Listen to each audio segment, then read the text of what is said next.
गैर मकबूलों में सही, मरदूदों में सही, बल्कि मेरे महबूब ने, मेरे रब ने मेरा नाम ले लिया, मेरे लिए ही काफी है। अल्लाहु अकबर। रब को उसकी अदा इतनी पसंद आई कि रब ने फरमाया, मूसा इस बंदे से कह दो मैंने इसकी तमाम इबादतों को कबूल कर लिया। तो हमें ये नहीं देखना कबूल होगी या ना होगी, हमें ये देखना है किसके लिए हम इबादत करते हैं, दुरूद किसके लिए भेज रहे हैं, सलाम किसके लिए भेज रहे हैं। मेरे प्यारे आका अलैहिस्सलातु वस्सलाम के प्यारे दीवानों, ये मिलादे मुस्तफा का महीना है।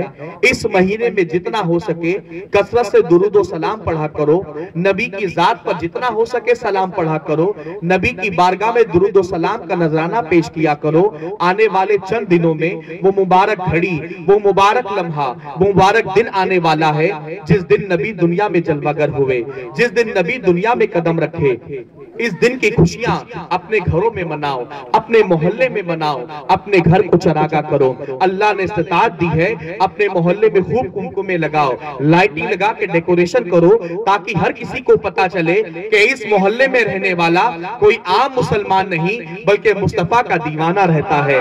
मेरे प्यारे आका अलैहिस्सलातु वस्सलाम के प्यारे दीवानों, लेकिन कुछ लोग ये कहते नजर आते हैं कि नबी के मिलाद का जिक्र क्यों करते हो, नबी के दुनिया में आने का जिक्र करते हो, नबी के दुनिया में आने का जिक्र क्यों कर रहे हो, नबी के मिलाद का चर्चा क्यों करते हो, ऐसा क्यों कर रहे हो। तो मेरे प्यारे आका अलैहिस्सलातु वस्सलाम के प्यारे दीवानों, आइए आपको चंद ऐसी बातें बताता चलता हूं जिसको सुनने के बाद मैं ये समझता हूं यकीनन आपका दिल ये पुकार उठेगा कि आने वाले मिलादुन नबी को अपने घर को ही नहीं अपने मोहल्ले को हम रोशन करेंगे। मेरे प्यारे आका अलैहिस्सलातु वस्सलाम के प्यारे दीवानों, अपने रब तबारक व तआला के, उसके महबूब के दुनिया में आने का जिक्र करना, रब के महबूब के मिलाद का जिक्र करना, ना कि ये सिर्फ अहले सुन्नत वल जमात का तरीका रहा, बल्कि रब तबारक व तआला ने अपने महबूब के दुनिया में आने का जिक्र फरमाया, अपने महबूब के मिलाद का जिक्र फरमाया। आप जानते हैं कुरान मुकद्दस में रब तबारक व तआला सिर्फ एक अंदाज नहीं, ना जाने कई अंदाज से महबूब के दुनिया में आने का जिक्र फरमाता है। कुरान मुकद्दस में रब ने ये नहीं इरशाद फरमाया कद जाअकुम मिनल्लाहि मुहम्मद सल्लल्लाहु तआला अलैहि वसल्लम कि अल्लाह के तरफ से तुम्हारे तरफ मोहम्मद आए हैं, नहीं बल्कि अपने महबूब के दुनिया में भेजा रब ने। तो रब ने ये फरमा दिया कद जाअकुम मिनल्लाहि नूर, अल्लाह के तरफ से तुम्हारे पास नूर आ रहा है, अल्लाह के तरफ से तुम्हारे पास दलील आ रही है, अल्लाह के तरफ से तुम्हारे पास एक रोशन दलील आ रही है। बल्कि कुरान मुकद्दस में रब तबारक व तआला ने ये भी इरशाद फरमाया कि अल्लाह के तरफ से तुम्हारे पास सिराजो मुनीर आ रहे हैं, एक रोशन चिराग आ रहा है जो दुनिया में आने के बाद में ये तारीक वादी में आकर के एक उजाला ऐसा फराहम करेगा कि लोगों के दिलों से कुफ्र की तारीकी दूर हो जाएगी। मेरे प्यारे आका अलैहिस्सलातु वस्सलाम के प्यारे दीवानों, कुरान मुकद्दस में रब तबारक व तआला ने अपने महबूब के दुनिया में आने का जिक्र कई मकाम पर फरमाया है, बल्कि अभी दुनिया में कोई ना आया था। कुरान की आयत ये बताती है अभी रब तबारक व तआला ने दुनिया में किसी को नहीं भेजा था, एक बंदा दुनिया में नहीं आया था, ना कोई नबी और रसूल दुनिया में आए थे। रब तबारक व तआला ने आलम अरवाह में एक इज्तिमा फरमाया था, तमाम रूहों को जमा फरमाया था। उन रूहों में हम भी थे, तुम भी थे, काफिर की भी रूह मौजूद थी, मोमिन की भी रूह मौजूद थी। तमाम अरवाह से, तमाम रूहों से खुदा ने फरमाया था अलस्तु बिरब्बिकुम, क्या मैं तुम्हारा रब नहीं? तमाम रूहों ने कहा था भला मेरे करीम, बेशक तू हमारा रब है। अल्लाहु अकबर। वो इज्तिमा वही खत्म हो गया। लेकिन उसके बाद में रब तबारक व तआला ने उसी आलम अरवाह में, जब तक दुनिया में कोई ना आया था, उसी आलम अरवाह में, रूहों की दुनिया में रब तबारक व तआला ने तमाम अंबिया की रूहों को जमा फरमाया, तमाम अंबिया की अरवाह को जमा फरमाकर रब तबारक व तआला ने एक और इज्तिमा फरमाया जिसमें रब तबारक व तआला अपनी रुबूबियत नहीं मनवा रहा, बल्कि अपने महबूब की रिसालत मनवा रहा है। अल्लाहु अकबर।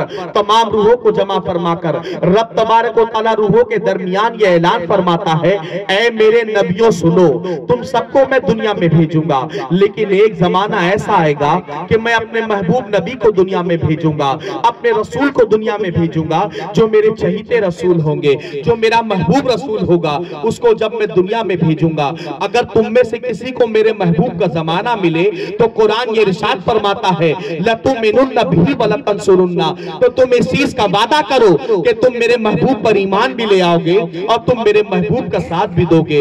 अल्लाह अकबर। तमाम रूहों ने कहा था अकररना, ए मेरे करीम, हमने इस चीज का इकरार कर लिया है, अगर हमको तेरे महबूब का जमाना मिलेगा हम तेरे महबूब पर ईमान भी ले आएंगे, तेरे महबूब का साथ भी देंगे। लेकिन जरा सोचो तो सही, वहां खुदावंदे कुद्दूस को अपनी रुबूबियत मनवानी थी तो खुदा ने अरवाह से पूछा अलस्तु बिरब्बिकुम, लोगों ने ये कहा, रूहों ने कहा कालू बला, बेशक तू हमारा रब है।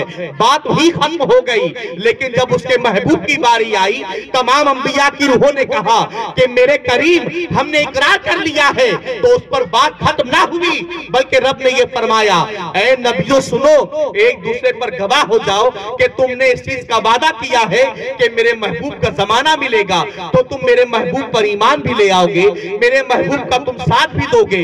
जब रूहों ने एक दूसरे पर गवाह हो गए, हम एक दूसरे पर गवाह हो जाते हैं कि तेरे महबूब पर ईमान भी लाएंगे, तेरे महबूब का साथ देंगे, उस पर भी बात खत्म ना फरमाई रब ने, बल्कि रब ने मजीद इरशाद फरमाया, अब तुम तमाम नबियों पर मैं गवाह होता हूं कि तुमने इस चीज का वादा किया है कि तुमको अगर मेरे महबूब का जमाना मिलेगा, मेरे महबूब पर ईमान भी ले आओगे और मेरे महबूब का साथ भी दो। नारे तकबीर, नारे रिसालत, सुन्नी दावत इस्लामी, मुबल्लिग़े सुन्नी दावत इस्लामी, नारे तकबीर, नारे रिसालत।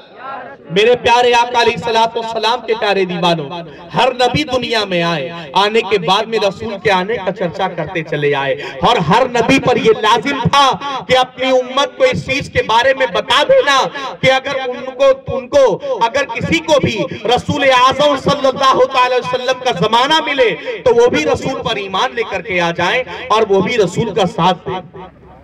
मेरे प्यारे आका अलैहिस्सलातु वस्सलाम के प्यारे दीवानों, आप जानते हैं हर नबी दुनिया में जलवागर हुए, हर नबी अपने कौम के दरमियान रसूल के आने का जिक्र कर रहे हैं, अल्लाह के महबूब के आने का जिक्र फरमा रहे हैं। हजरत सुलेमान अला नबीना अलैहिस्सलातु वस्सलाम, जिनको रब तबारक व तआला ने ये इख्तियार अता किया था कि हवा को हुक्म देते, वो हवा को हुक्म देते, हवा उनके तख्त को हवा में ले जाती, फिर जहां परवास करना होता सारी दुनिया में हवा में परवास किया करते।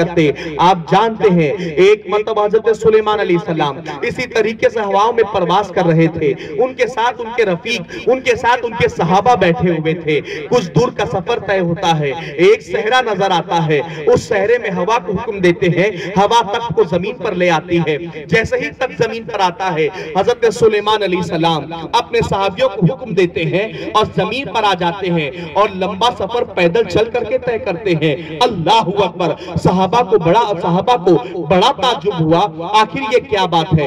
हजरत सुलेमान तो पूरी दुनिया में हवाओं में परवास करते हैं, लेकिन इस जमीन पर पैदल क्यों सफर कर रहे हैं? आखिर ये तपती हुई धूप को क्यों बर्दाश्त कर रहे हैं? तपते हुए रेगिस्तान को क्यों बर्दाश्त कर रहे हैं? ये झुलसती हुई गर्मी को क्यों बर्दाश्त कर रहे हैं? सहाबी ने पूछ लिया, ए अल्लाह के नबी, ये बात समझ नहीं आती है, रब ने आपको इख्तियार दिया है, आप सारी दुनिया में हवा में परवास करते हैं, लेकिन इस जमीन में ऐसी कौन सी खास बात है कि आप झुलसती हुई गर्मी को बर्दाश्त कर रहे हैं, तपते हुए रेगिस्तान की तपिश को बर्दाश्त कर रहे हैं, तपते हुई गर्मी को बर्दाश्त कर रहे हैं? आखिर ऐसी कौन सी बात है?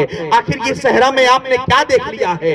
अल्लाहू अकबर। सुलेमान अलैहिस्सलाम का इश्क़ रसूल जवाब देता नजर आता है, ऐ मेरे सहाबियों सुनो, तुम्हारी निगाहें तो यहाँ सहरा देख रही हैं, लेकिन सुलेमान की निगाहें मदीना देख रही हैं। आने वाला एक जमाना ऐसा होगा, अल्लाह के रसूल दुनिया में जलवागर होंगे और रसूल दुनिया में जलवागर होंगे और यही उनकी आखिरी आरामगाह बनेगी। तो जिस जमीन पर अल्लाह के महबूब आराम फरमाए, सुलेमान के इश्क़ रसूल का गवारा नहीं कि उस जमीन पर हवा में परवास करे। मेरे प्यारे आका अलैहिस्सलातु वस्सलाम के प्यारे दीवानों, जरा सोचो, यहां सुलेमान अलैहिस्सलाम अपने सहाबियों को सिर्फ रसूल के दुनिया में आने की बात नहीं, रसूल के मिलाद का चर्चा ही नहीं, बल्कि मदीने का अदब भी सिखा रहे हैं। अभी वो सहरा है, अभी मदीना तो नहीं बना। जब वो सहरा होने पर भी अल्लाह के एक नबी उसकी इतनी ताजीम करें, तो बता उस जमीन पर जब नबी आराम फरमा रहे हैं तो हम गुनहगारों को कितनी ताजीम करनी चाहिए।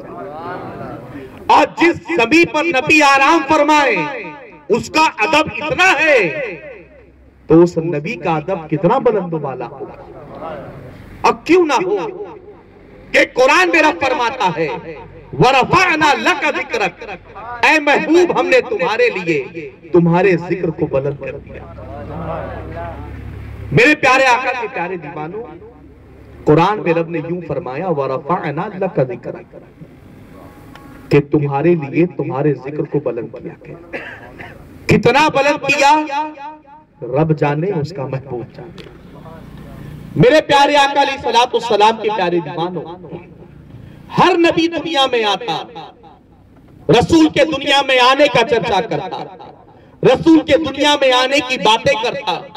आप जानते हैं कुरान मुकद्दस में अल्लाह ताला इरशाद फरमाता है लक़द मन्नल्लाहु अलल मोमिनीना इज़ बअसा फीहिम रसूला।